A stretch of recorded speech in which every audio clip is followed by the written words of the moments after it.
Last week kaya dati. Ang fifty te. Naman so ito si. Ito ba ti? Oh.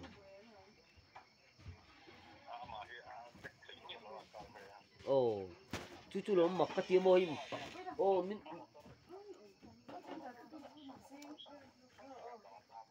Oh, minun phone na bokkatal ngai bok si lo la hi lo ka buai chu mo. Oh, cucu min di buai ni tukru. Oh. Oh. Ingi. Oh, lo giống chuột te u. Ingi. Mo. Ingat ingi. Nang mahi do mo. Ingi. OFB voktal. Vokalay duangin min lo tikat me ka number lo da ka di no. po tuk mo mang FB po koy hot na.